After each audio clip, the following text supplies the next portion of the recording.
Hello there. Today I want to talk about psychoadaptation as it relates to violence, and the reason for this discussion today, or this topic today, is that we keep on hearing of these horrific events that occur, these mass shootings, mass murders, terrorism, and the like, and it's very distressing. It's very, very distressing.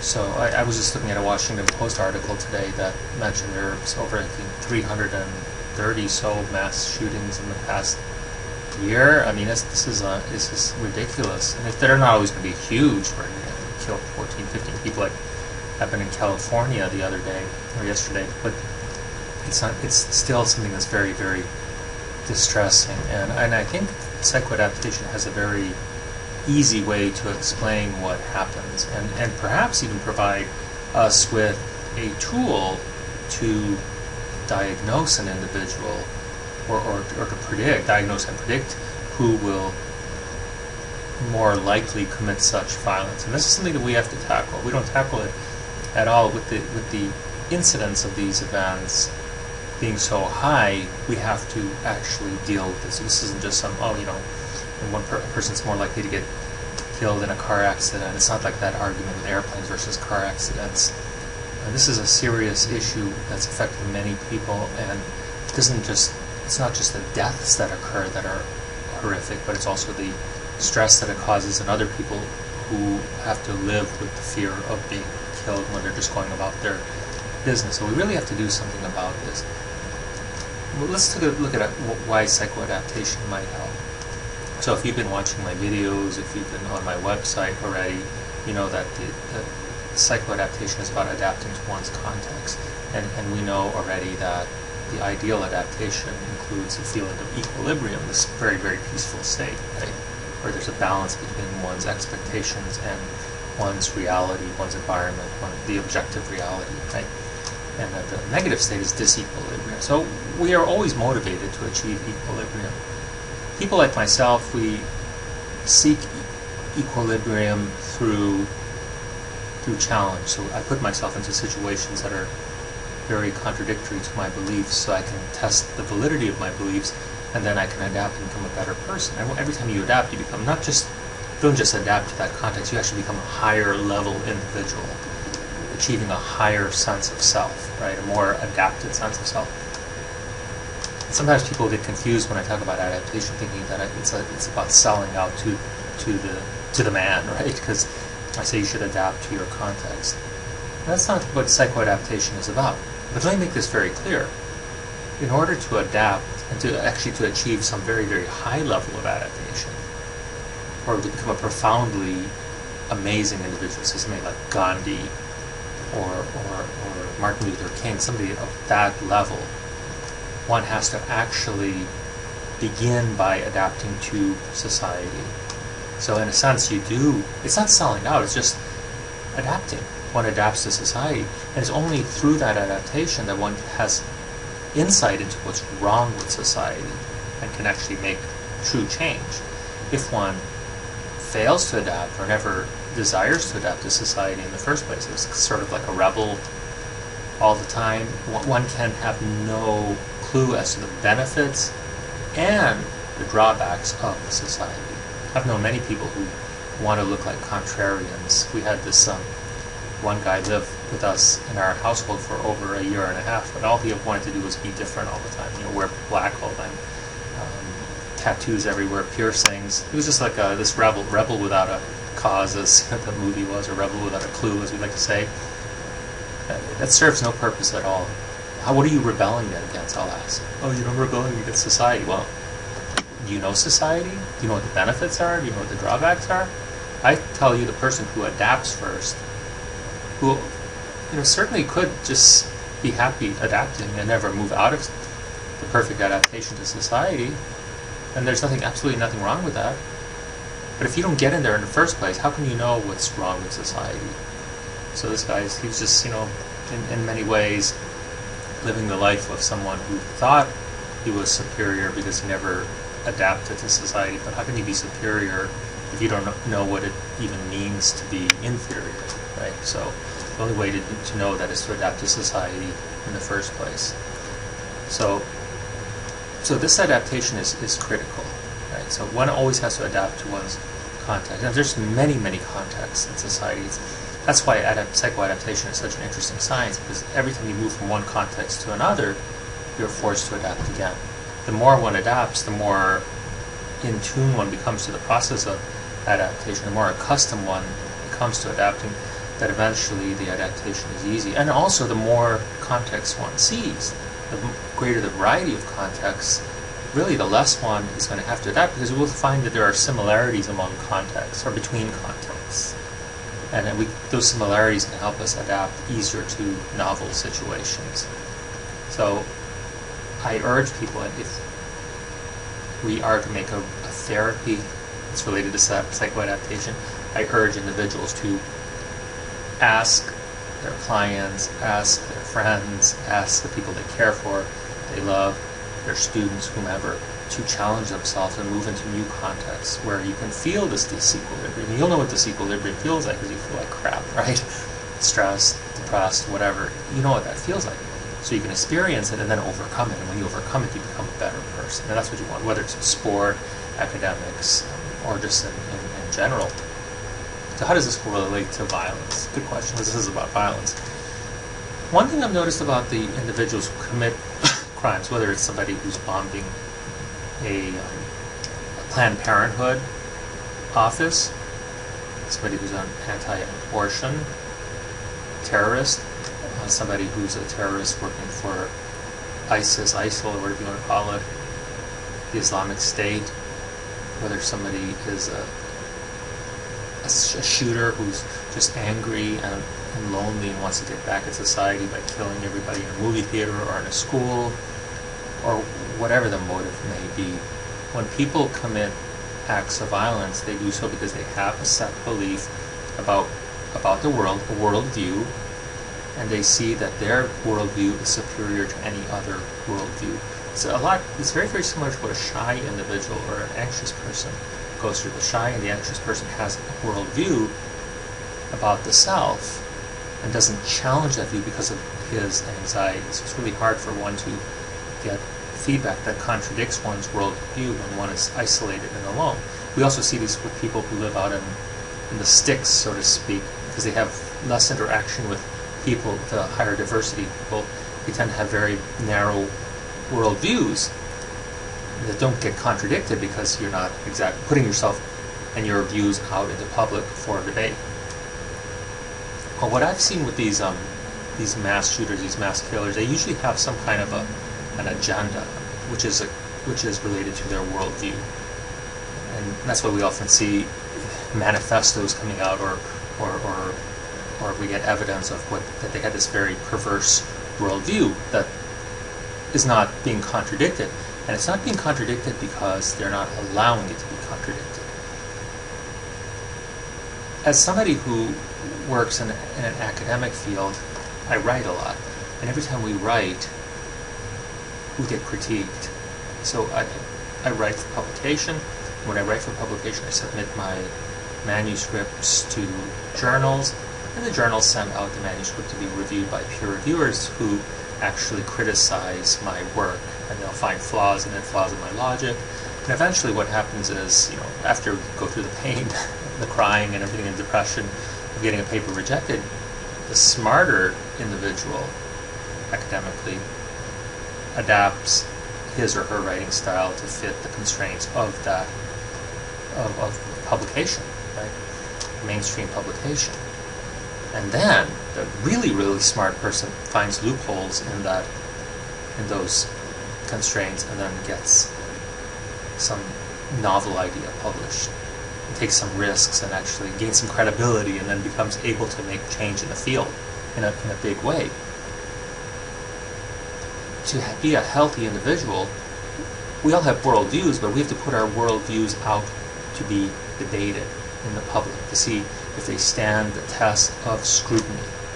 So somebody might say, I believe that if I kill a bunch of, say we're talking about Islamic individual who goes into Israel, if I kill a bunch of Jews, I'm going to, strapping a bomb to my chest, I'm going to go to to heaven and have, you know, a bunch of virgins waiting for me. It's a wrong world view. It's an incredibly wrong world view because it's not actually correct. So we could debate that, right? And somebody said, no, that's how I interpret the Bible or the Quran. Excuse me. Okay, that's fine, but we can debate that, and through that debate, one can adapt one's conceptions to reality, right? George Herbert, to me, discussed the generalized other as the collected appraisal of society that allows one to adapt to given context, right? So one gets to understand what I should do in any given situation because I know what other people are thinking around me. Well, we have to have well-adjusted or well-adapted generalized others that fit in with the constraints of society as a whole, right? Not just a small segment of society. What happens is a lot of in these terrorist organizations, for instance, I was talking about a radical Islamic terrorist.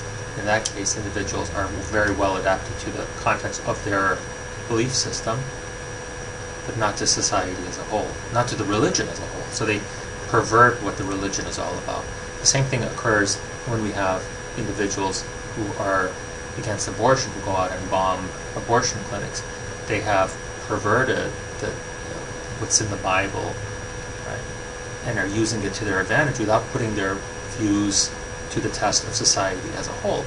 See, our society, or as what Yuri Bronfenbrenner called the macro system, allows for many, many different sub-societies, right? What he calls microsystems, exosystems, mesosystems. We'll talk about that some different time.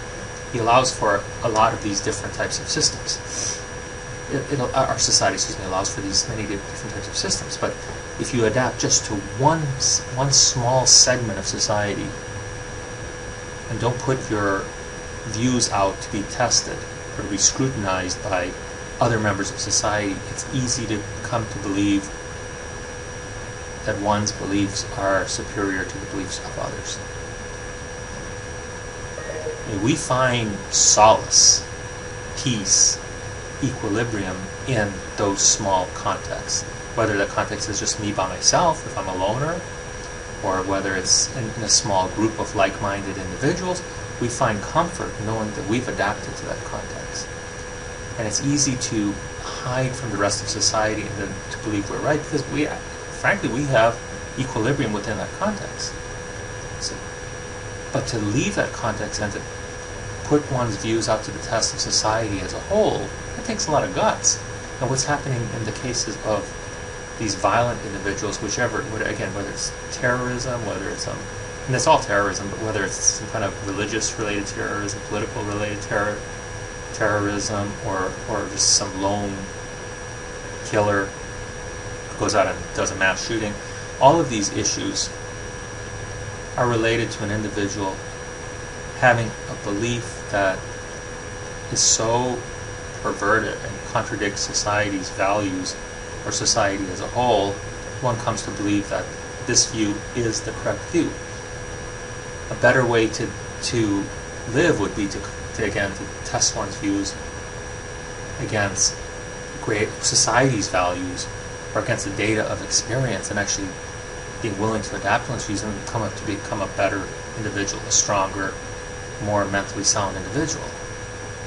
Okay, and that's what I think needs to be done to prevent such violence. But we can also prevent it by doing some screening. So how would we screen for such individuals in society? Well, I think we have a really good opportunity to do it by starting with youth. And as youth go through school, we have many, many opportunities to gauge their cognitions and their beliefs in school.